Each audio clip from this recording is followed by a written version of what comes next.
नमस्कार, ये आकाशवाणी शिमला है। अब आप पूनम शर्मा से प्रादेशिक समाचार सुनिए। आज के मुख्य समाचार। प्रदेश सरकार ने जल शक्ति विभाग में 4,500 पैरा कर्मचारियों को नियुक्त करने का लिया निर्णय। विधानसभा का शीतकालीन सत्र 19 से 23 दिसंबर तक धर्मशाला में। आइसलैंड की कंपनी किन्नौर जिले के टापरी में प्रदेश का पहला भूतापीय प्रौद्योगिकी आधारित सीए स्टोर करेगी स्थापित। उद्योग मंत्री हर्षवर्धन चौहान ने हिमाचली हथकरघा उत्पादों के व्यापार में ब्रिटेन से सहयोग का किया आग्रह। और सांसद सुरेश कश्यप ने शिमला से अमृतसर के लिए नियमित हवाई उड़ान सेवा को हरी झंडी दिखाकर किया रवाना। अब समाचार विस्तार से। प्रदेश सरकार ने जल शक्ति विभाग में 4,500 पैरा कर्मचारियों को नियुक्त करने का निर्णय लिया है। मुख्यमंत्री सुखविंदर सिंह सुक्खू की अध्यक्षता में आज शिमला में आयोजित मंत्रिमंडल की बैठक में ये निर्णय लिया गया। मंत्रिमंडल ने राज्यपाल से प्रदेश विधानसभा का शीतकालीन सत्र 19 से 23 दिसंबर तक तपोवन धर्मशाला में आयोजित करने की सिफारिश करने का निर्णय भी लिया। बैठक में मोटर वाहन कर की एक मुश्त छूट के साथ साथ पंजीकृत वाहन स्क्रैपिंग सुविधा में स्क्रैप किए जाने वाले पुराने वाहनों से संबंधित ब्याज व जुर्माने की एक मुश्त छूट को भी स्वीकृति प्रदान की गई। ये छूट 1 वर्ष की समयावधि के लिए लागू होगी। मंत्रिमंडल ने एसजेवीएनएल के पक्ष में किए गए Jangi Thopan Powari hydro electric power project के आवंटन को रद्द करने का फैसला भी लिया।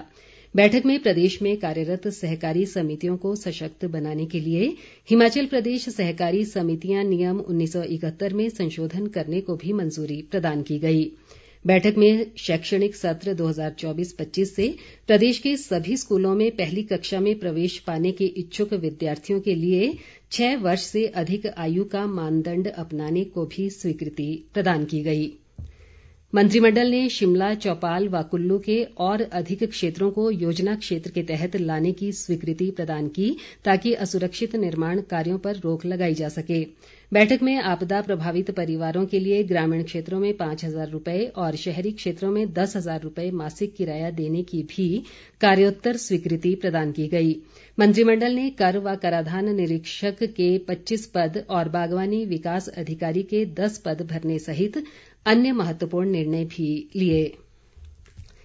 आइसलैंड स्थित कंपनी जियोट्रॉपी आइसलैंड नवीन भूतापीय प्रौद्योगिकी का उपयोग कर किन्नौर जिले के टापरी में एक सीए स्टोर स्थापित करेगी, जिससे स्थानीय सेब उत्पादकों को लाभ होगा।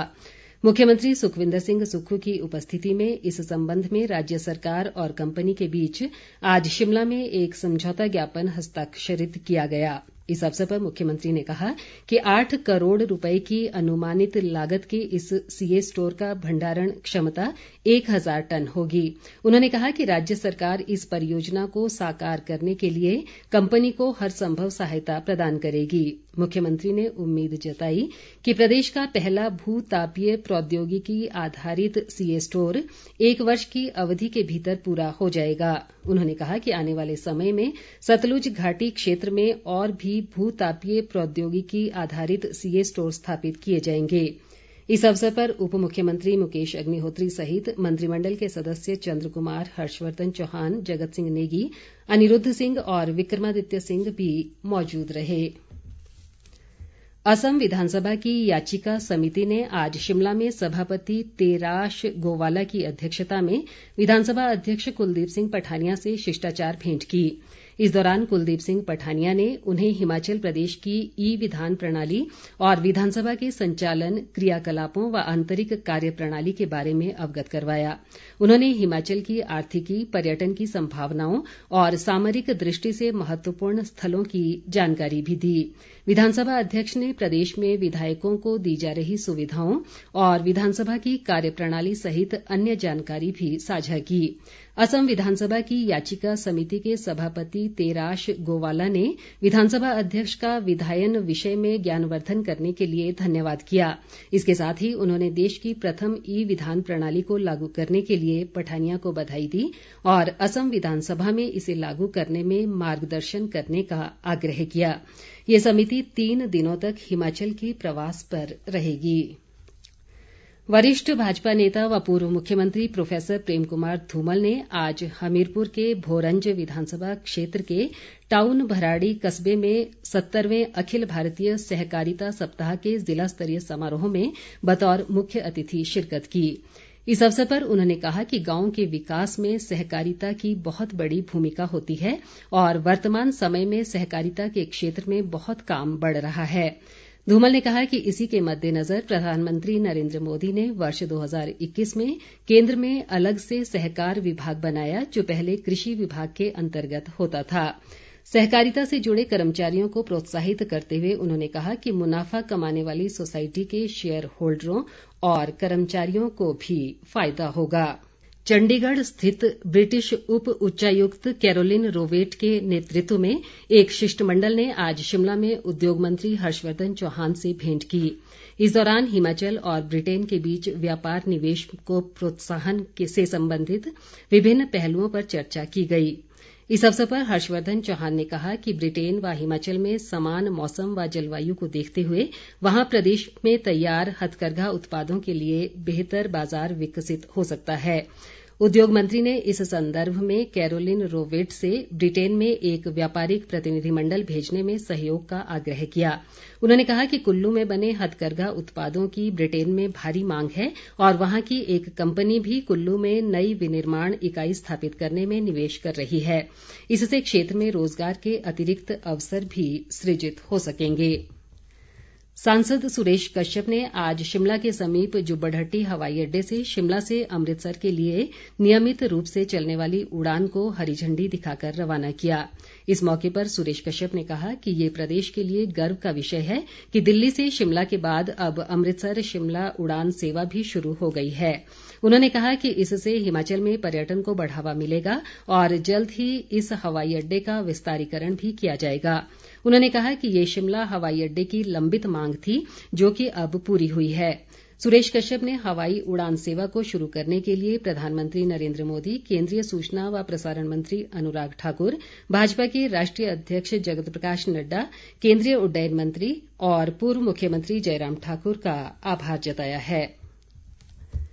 पूर्व मुख्यमंत्री व नेता प्रतिपक्ष जयराम ठाकुर ने प्रदेश के आपदा प्रभावित परिवारों के लिए 9,655 घरों के निर्माण को मंजूरी देने के लिए प्रधानमंत्री नरेंद्र मोदी और केंद्र सरकार का आभार जताया है।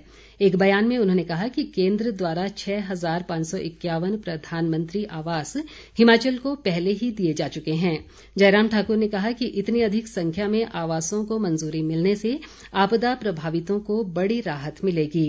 नेता प्रतिपक्ष ने कहा कि केंद्र सरकार के सहयोग से आपदा प्रभावितों को हर संभव राहत प्रदान की जा रही है, जिससे आपदा से हुए नुकसान की जल्द से जल्द भरपाई हो सके। भाजपा प्रदेश अध्यक्ष राजीव बिंदल ने कहा है कि प्रदेश में नशे के खिलाफ सरकार और समाज को मिलकर लड़ने की जरूरत है। शिमला से जारी एक बयान में उन्होंने कहा कि कुछ दिन पहले आई एक रिपोर्ट के अनुसार प्रदेश में 2 लाख व्यक्ति नशे से प्रभावित हैं। उन्होंने कहा कि ये एक बड़ा आंकड़ा है। बिंदल ने कहा कि आने वाली पीढ़ियों को इस जहर से बचाने के लिए बच्चों का दृष्टिकोण बदलना होगा। उन्होंने कहा कि बच्चों को पढ़ाई के साथ साथ खेलों और धार्मिक आयोजनों की ओर आकर्षित कर नशे से दूर रखा जा सकता है।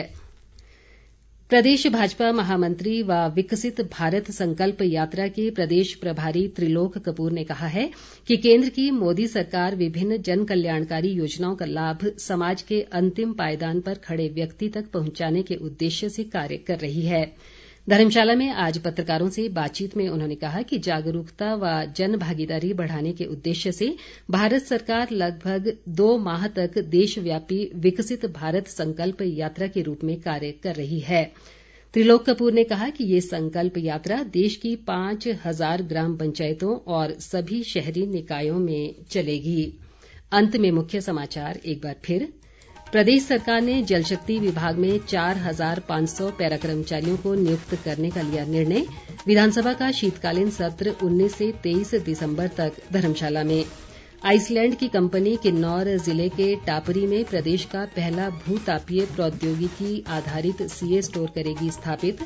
उद्योग मंत्री हर्षवर्धन चौहान ने हिमाचली हथकरघा उत्पादों के व्यापार में ब्रिटेन से सहयोग का किया आग्रह।